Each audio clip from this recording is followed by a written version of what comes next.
นี่เริ่มเห็นหมากเห็นผลแล้วทุกคนพี่นาเนาะพี่นานาจะหมากลายอยู่แต่ว่าพี่นี่ทุกคนนี่จะเป็นหมากม่อนเนี่ยโอ้ดกเป็นดกเนาะจนงากองเบิดหอนแล้วดูดีว่ามันหมากนี่เป็นม่อนกินหมากเขากินได้เนาะนี่กล่องบ่โฟกัสอืมสมหวานๆสบายดีทุกคนเมื่อนี้วันที่30 เดือน 3 2026เนาะถ้าทุกคนมาเบิ่งสวนทุเรียนเฮาโมเมนต์สวนทุเรียนเนาะต้นทุเรียนที่ว่าเขาปลูกไว้หน้าบ้านหรือว่าหน้าเฮือนนี่แหละตอนนี้ดอกเลยได้อทุกคนอ๋อเอาถ่ายช่วง5-6 เดือนก่อนเนาะก็ยังบ่ทันมีดอกเถอะตกมาเดือนเดือน 3เนาะเดือน 3เดือน 4เริ่มดอกแล้วเริ่มดอกหลายต้นนะเนาะนี่ต้นก็บ่ทันใหญ่เนาะอายุประมาณ4 ปีได้ปะละนี่มันน่าสิดอกลินๆซื่อเนาะจังหมากสิติดหรือบ่อันติดก็บ่ได้เอาไว้หลายดอกอยู่นี่ก็มีประมาณ2 4 6 8 ต้นเนาะที่ว่าเราปลูกใส่หน้าบ้านอายุที่ว่ามันไล่เลี่ยกันแต่ว่าตอนนี้มี3 ต้นเด้อ3 ต้นที่ว่ามันเริ่มออกดอกแล้วเนาะตูมตาดอกจะเป็นอีกต้นหนึ่งที่ว่ามันตูมตาดอก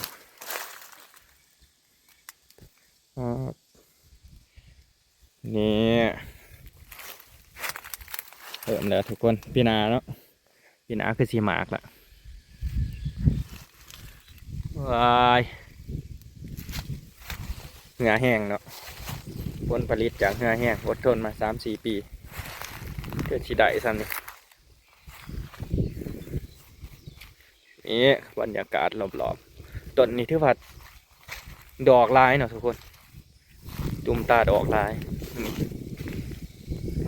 ต้นยังน้อยๆเตี้ยๆอยู่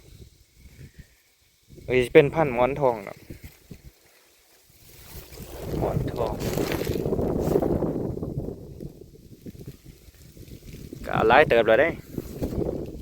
เดี๋ยวสิว่ามาเบิ่งอีกต้นหนึ่งต้นนะครับเบิ่งแล้วเนาะต้นนี้กระดอกคือกันเนาะออกดอกแล้วโอ้ปีหน้ามีลุ้นแนวนี้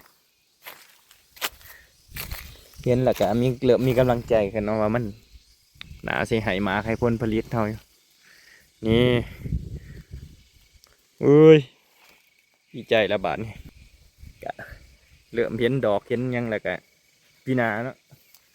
ปีหน้าอีกประมาณขาดว่าประมาณสัก2 ปีเนาะ2 ปีหนาสิหมากหลายต้นอยู่แล้วตอนนี้ก็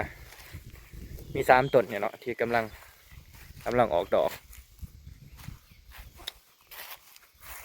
เดี๋ยวพามายางเบิ่งบรรยากาศนี่สิเป็นต้นมะม่อนทุกคนต้นมะม่อนนี่ต้นหม่อนหรือว่าหม่อนเนาะนี่กินได้ทุกคน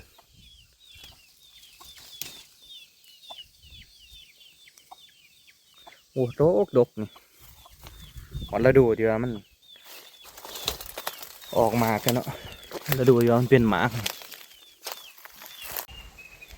เก็บเกี่ยนธรรมชาติเลยทุกคน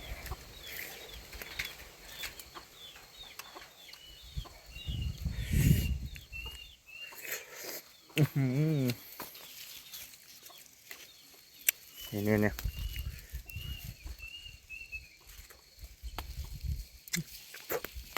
สมสุกบดันขาดกันได้ผู้ใดอยากได้มาเอาเด้ออยู่บันดงหมากลายดก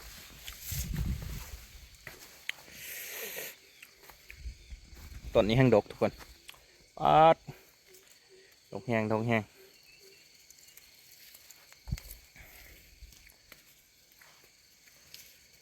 สมเนาะสมหวาน น้อยทุกแห้งก็จะบออกสมเนาะหวานเลยวิตามินซีสูงเนาะ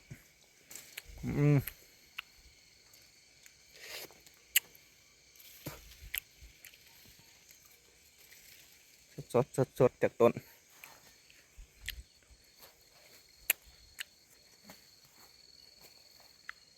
นี่เนาะฮัตติเก็บไปเห็ดไว้คือจุดก่อนมันหมากไล่เนาะแม่เราเก็บหนาจะสิได้ประมาณ30 โลแล้วป่ะจ๊ะมันหมากลายละอันนี้ยังบางไงเนาะเพิ่นเก็บออกไปลายแล้วอันนี้มันเหลือมบางแหละหมากเหลือมบางแล้วเอาไปมาร์เก็ตไว้เนาะก็คือไปมาร์กใส่กับน้ำตาลแล้วก็ใส่ยีสต์เนาะมันจะเป็นไวน์แซ่บพี่กายเนี่ยแม่เราเห็ดกินรสชาติที่ว่าโอเค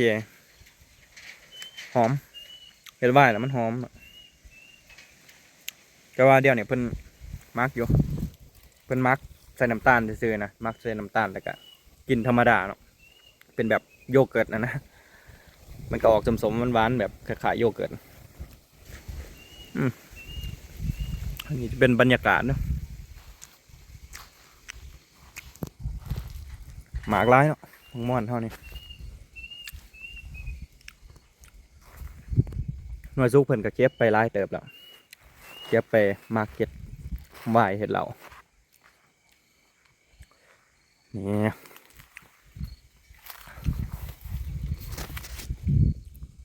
ปั๊บซุกได้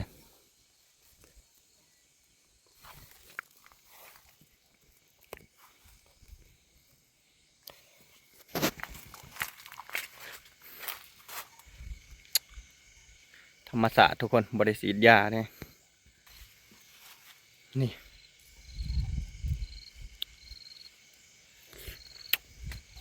มือแดงบัดมือแดงมือดำบัด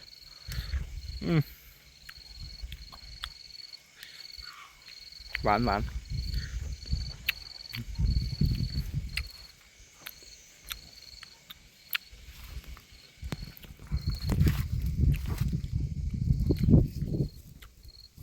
ปลูกไล่ต้นอยู่เนาะมันสองฝากทางเบื้องนี้กับเบื้องนั้นไอ้ไล่โลเลยก็ต้นหนึ่งเนาะต้นนี้แห้งดกงาจนกอง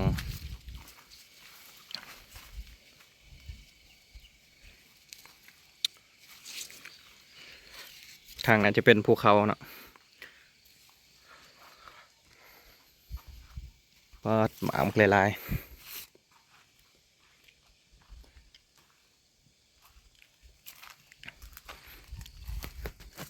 ดกแห้งกินซื่อๆกินบ่เบิดนะมันดกละเก็บไปเฮ็ดไว้เนาะเป็นเบียร์คาเฟ่มันกะเบียร์คาเฟ่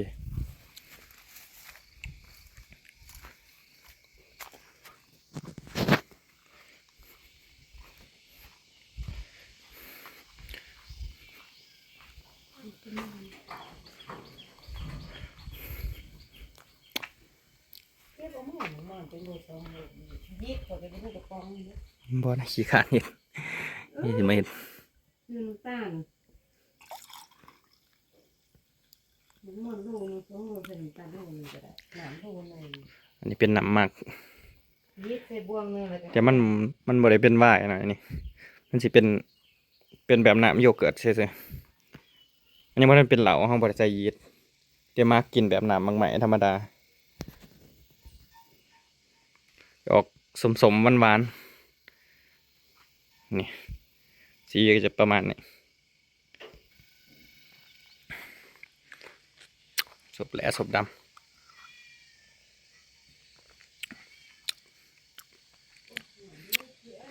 หวานเป็นหวานหอมๆสมหวานหอมจะน้ำแข็งกินแจ่มจอกที่3แล้วนี่กินเป็นเบาหวานแล้วเราบังม่อนเนาะ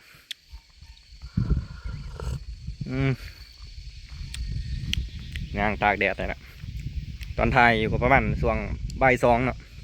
ประมาณบ่าย2 โมงแดดร้อนอยู่แต่ก็พอทนได้เนาะเขียนเฮาคันเขียนเมืองปักเสจะร้อนแห้ง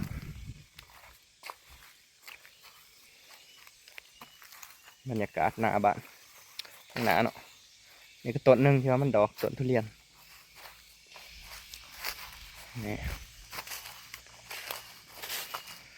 โอ้ไปยังมากหอนคือกันได้มาเนี่ยสิว่าก็ได้ว่ามันก็น่าจะมีแอลกอฮอล์หน่อยหนึงเนาะประมาณ1% 2%นี่แหละแอลกอฮอล์มันก็มีกลิ่นแอลกอฮอล์อยู่หน่อยหนึงแต่ว่ามันจะออกหอมหอมหอมหอมมันบานสมๆกินเพื่อสุขภาพนะ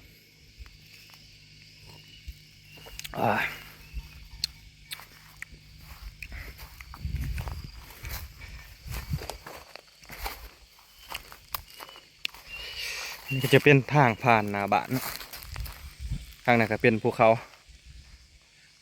ต้นเป็นต้นมะเขียงเนาะต้นมะเขียงหรือว่าพี่น้องทั้งฟังไทยเอิ้นต้นสมเนาะสมซื่อๆนี่แหละนี่มี3-4 ต้น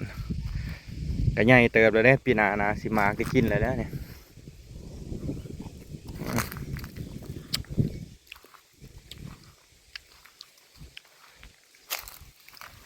อันนี้ก็สิพามาเบิ่งบรรยากาศบ้านสวนเท่านี้แหละช่วงเดือน3 เดือน 4งามมันก็อยากแห้งแล้งเนาะมันเบิ่งหยังกะบ่ค่อยงามหูงามตาเนาะคือเป็นของหัวเฮาอะโนอะโนโนโนหัวเอิ้นชื่อหัวอันนี้เป็นกล้องขี้งัวเนาะขี้งัวแห้งพอเป็นกวาดตอมไว้ไปใส่ปุ๋ยใส่ฝุ่นเนาะใส่ต้นทุเรียนเนาะ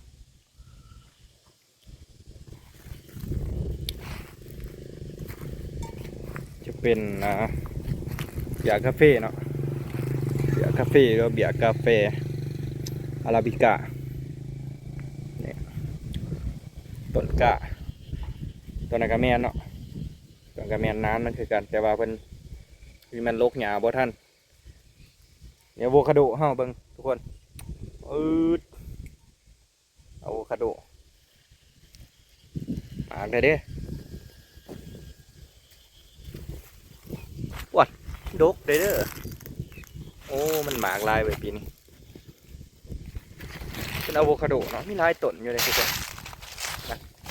ทางนั้นก็แมน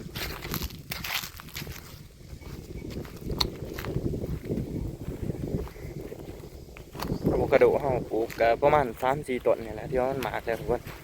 มีความหมากปีนี้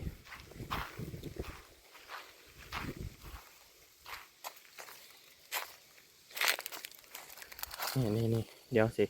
ต้นอะโวคาโดเนาะต้นนี้ก็มีหมากแล้วต้นนั้นก็หมากแล้วอยู่ในไร่เพิ่น2 ต้นก็หมากนะปีนี้คือสิได้กินอะโวคาโดหลายอยู่อ่ะก็สิประมาณนี้ก่อนนะนี่ก็เป็นบรรยากาศรอบๆแล้วก็พามาเบิ่งพวกต้นทุเรียนอย่างที่ว่ามันเริ่มสิให้ผลผลิตของเราปีหน้านะจะมีคอนเทนต์ในเฮาเบิ่งเฮาชมหลายกว่านี้ว่าปีนี้ก็ยังบ่ทันได้มาอยู่บ้านเนาะคันมาอยู่บ้านเฮาก็สิถ่ายแบบตัดเป็นช็อตเป็นสากดีๆเพราะว่าสิมีเวลาเฮ็ดแต่คือตอนนี้เฮาอยู่ปักเสเนาะเฮาก็หยาดเวลามาซื่อกลับไปพุ่นก็บ่มีเวลาตัดคลิปตัดหยังก็มีแต่ เบิ่งแบบบ้านๆไปก่อนจะได้ก็ฝากทุกคนติดตามเลยนะฝากทุกคนกดติดตามกดถึกใจให้ได้